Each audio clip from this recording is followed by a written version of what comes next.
Où es-tu allé sur Terre?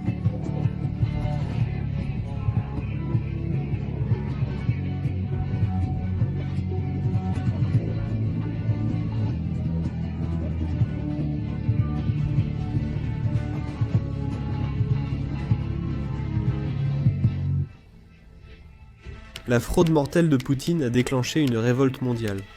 Des manifestations éclatent en Inde, en Irak et en Afrique, où des familles demandent publiquement à Poutine d'arrêter de tuer des innocents.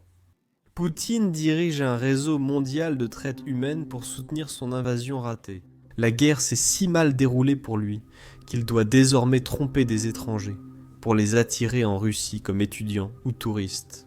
Puis, il les envoie aussitôt au front. Nous le savons, car un commandant russe a fait une erreur et des vidéos de la ligne de front montrent des étrangers enlevés suppliant d'être secourus. Pendant que Poutine essayait de gérer cette crise, l'agitation intérieure en Russie a commencé à exploser. Après qu'il a emprisonné une chanteuse adolescente pour avoir chanté des chansons anti-guerre, de plus en plus d'adolescents descendent dans la rue pour chanter en solidarité. Une jeune fille lui a même demandé en direct à la télévision d'arrêter d'envoyer sa famille à la guerre. À ce moment, Poutine comprend que son véritable ennemi n'est ni l'OTAN ni l'Ukraine, mais son propre peuple. Tout a commencé avec ce clip viral qui a été publié il y a seulement quelques mois. Dans ce clip, des étudiants indiens racontent comment ils ont été enlevés et forcés à combattre pour la Russie. Bonjour, nous sommes venus en Russie entre amis pour le Nouvel An et avons rencontré un agent qui nous a fait visiter. Et plus tard, il nous a dit qu'il nous emmènerait tous en Biélorussie, qu'il nous ferait visiter là-bas et qu'il nous ramènerait. Et il nous a emmenés en Biélorussie. Nous ne savions pas qu'un visa était nécessaire là-bas. Il nous a juste emmenés comme ça. Et après être arrivé là-bas, il a commencé à nous demander de l'argent, c'est-à-dire l'argent qu'il avait demandé auparavant. Nous lui avons donné cela, puis il a réclamé plus d'argent, mais nous n'en avions plus. Il nous a laissés sur l'autoroute de Biélorussie, puis la police nous a attrapés là-bas. La police nous a attrapés et nous a remis à l'armée russe. L'armée russe nous a gardés quelque part, nous ne savons pas où, pendant 3 ou 4 jours. Ils ont fait venir quelqu'un parlant notre langue, nous ont fait lui parler au téléphone et poser une condition. Soit vous serez tous emprisonnés pendant 10 ans, soit vous signez un contrat avec nous dans lequel vous n'aurez rien à faire. Vous aurez un travail d'aide, comme cuisinier ou chauffeur. Signez un contrat avec nous. Nous avons signé ce contrat, rédigé dans leur langue sans en comprendre le contenu. Puis ils nous ont envoyés dans un centre de formation. C'est là que nous avons compris avoir été trompés et enrôlés dans l'armée, où nous avons été formés. Après nous avoir formés, ils nous ont laissés ici, en Ukraine. En Ukraine avec nous, il y avait nos amis qui étaient avec nous.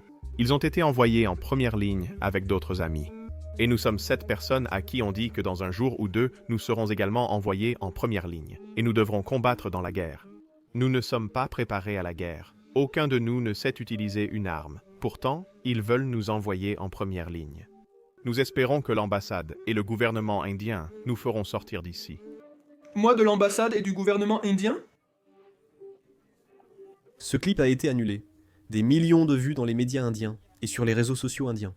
Bien sûr, c'était quelque chose qui n'a pas plu à Poutine. Parce que chaque fois qu'il enlève des citoyens d'autres pays, il est toujours très clair avec ses commandants. Ne laissez pas ces personnes avoir accès à un téléphone. Mais comme vous pouvez le voir dans cet extrait, un commandant ici a failli à sa tâche. Rien de nouveau pour les commandants russes dans cette guerre. Mais pour la Russie, la situation n'a fait qu'empirer ensuite. L'un des étudiants qui apparaissait dans cette vidéo a été tué dès le lendemain. Sa famille a ensuite révélé qu'il ne savait même pas ce qu'il signait lorsqu'il a signé ce soi-disant contrat avec l'armée russe. Le russe qui traduisait ce document russe à l'indien a en fait menti sur toute l'affaire. Ensuite, l'indien l'a signé, pensant que c'était quelque chose de complètement différent, pour être envoyé dans la zone de guerre dès le lendemain. À ce moment, la famille du défunt a demandé publiquement au gouvernement indien de rapatrier les autres Indiens trompés pour combattre dans l'invasion de Poutine. Ils ont rendu cet appel public, car la Russie dirige un réseau de traite d'êtres humains en Inde, Irak, Yémen, Brésil, Argentine, Cuba et de nombreux pays africains. La Russie cible ses citoyens étrangers sur les réseaux sociaux, puis taquin, avec l'aide d'un agent local, elle les invite en Russie pour travailler. À leur arrivée en Russie, leur passeport est confisqué et elles sont envoyées sans formation sur la ligne de front. Lorsque cette nouvelle a été rendue publique, le gouvernement indien ne pouvait pas ignorer l'affaire. Ils ont donc soulevé la question auprès de Poutine lui-même, et lui ont demandé d'aider à rapatrier tous les Indiens qui avaient été trompés pour combattre dans cette invasion. Comme prévu, Poutine a promis à l'Inde de le faire. Regardez maintenant les données de cet article. C'était l'année dernière, et devinez quoi, Poutine n'a pas tenu sa promesse. Je pense que l'Inde aurait simplement pu demander à l'Ukraine à quel point une promesse russe est fiable. Le gouvernement et les médias indiens demandent désormais aux Indiens d'éviter l'armée russe. Ne signez rien sans comprendre. Regardez ce reportage du mois dernier.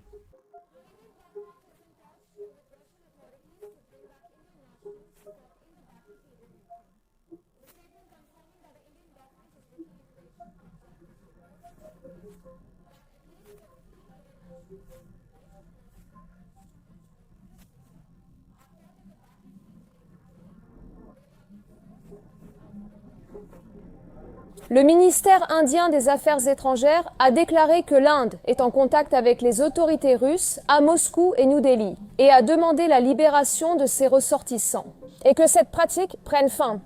Le ministère des Affaires étrangères a indiqué que le gouvernement contacte les familles des citoyens indiens concernés.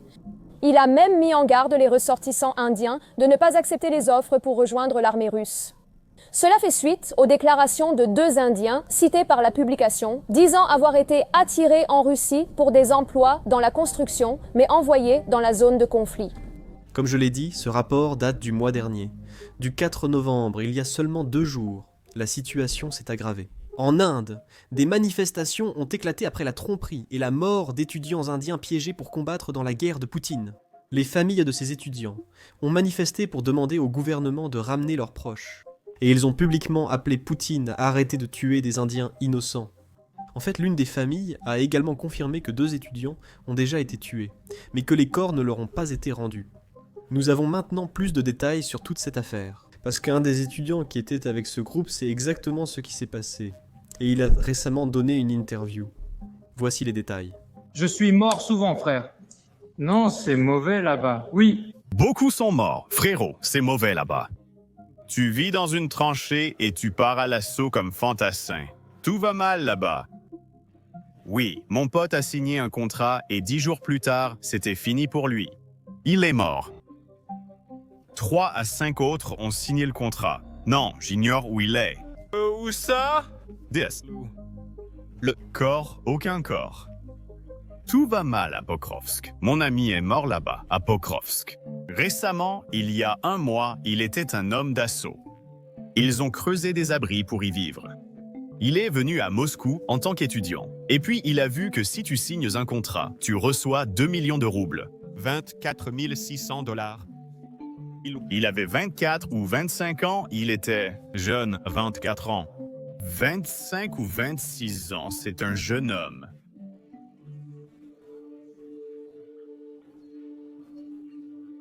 Le gouvernement indien devrait réaliser que la Russie ne se soucie pas des citoyens indiens. Donc ce n'est vraiment pas une bonne idée que l'Inde achète du pétrole russe et finance l'invasion insensée de Poutine. Heureusement, contrairement à la Russie, l'Inde est une démocratie. Cela signifie donc que de plus en plus de personnes découvrent ce que fait la Russie. La pression sur le gouvernement indien augmente pour qu'il agisse vraiment sur ce sujet. Honnêtement, Vladimir Poutine ne se préoccupe pas de ces manifestations en Inde, mais il s'inquiète de ce qui se passe à l'intérieur de la Russie. Comme vous pouvez le voir dans l'extrait à l'écran, de plus en plus de jeunes musiciens descendent dans la rue pour chanter en signe de protestation après que Vladimir Poutine a arrêté une jeune chanteuse. Nous avons déjà couvert cette histoire en détail, alors allez voir cette vidéo pour plus d'informations. Ces manifestations se poursuivent en Russie, et d'après les vidéos, le nombre de participants augmente nettement. Je dis que le nombre de participants augmente selon les vidéos, car nous n'avons aucune donnée officielle de Poutine ou des responsables russes. Nous devons deviner à partir des extraits en vidéo. Mais ces manifestations continuent surtout car la chanteuse Diana Languinova, 18 ans, est toujours détenue. Arrêtée mi-octobre pour avoir chanté une chanson anti-guerre, elle a ensuite été reconnue coupable de manifestations non autorisées. Un tribunal russe l'a condamnée à 14 jours de prison. Mais dès qu'elle a terminé sa peine, et qu'elle est sortie de prison, elle a de nouveau été arrêtée. Elle s'est été reconnue coupable de discréditer l'armée le 28 octobre. Elle n'a pas été condamnée pour ce verdict de culpabilité, mais elle est toujours en prison. Je ne comprends pas tout cela. N'étant pas expert en droit russe, Et je suis sûr que la loi change sans cesse selon l'humeur de Poutine. Ce n'est certainement pas une bonne situation, surtout à 18 ans. Je précise pour ceux qui ne comprennent pas. Elle a été arrêtée uniquement pour avoir chanté une chanson, rien de plus. Et même les Russes se rendent compte à quel point cela paraît insensé. C'est pourquoi nous voyons de plus en plus de réactions contre cette arrestation. Je veux vous demander, que pensez-vous que Poutine fait actuellement ? Eh bien, si vous pensez qu'il renforce son régime autoritaire, vous avez tout à fait raison. Parce qu'il arrête maintenant des gens simplement pour avoir porté un badge qui ressemble au drapeau ukrainien. Regardez ça. Où vous emmène-t-il? Au tribunal? Lequel? Le tribunal de Vyborgsky? Au tribunal de Vyborgsky? Oui, le district de Vyborgsky, le tribunal du district de Vyborgsky. Tu es sûr que tout va bien? Tout va bien. Merci, bonne continuation.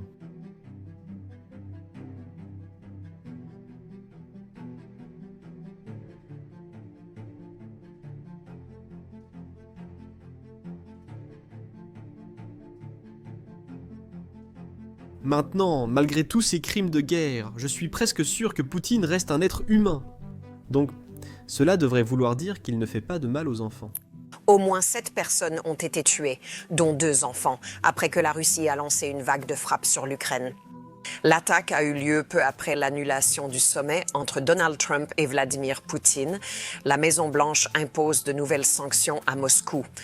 D'accord. On pourrait dire qu'il ne fait pas de mal aux enfants russes, mais je pense qu'il changera vite cette règle. Parce qu'un enfant russe, en direct à la télévision, vient de lui poser une question que je suis presque sûr qu'aucun journaliste russe n'aurait le courage de poser. Écoutez simplement. Comment tu t'appelles? Kira, Kira. Quel cadeau m'as-tu donné? une poupée Cheburachka, quelques cahiers et un thermos du comité des familles des soldats de la patrie. Et qu'aimerais-tu que je t'offre? Mon oncle est actuellement au front, blessé au bras. Il a été à l'hôpital sans recevoir de soins. Il est actuellement en mission. Je souhaiterais son transfert dans un bon hôpital en Russie. Nous allons le retrouver, d'accord. Anton Fasiura. Nous allons certainement le retrouver. Merci de t'en souvenir. C'est bien, Kira.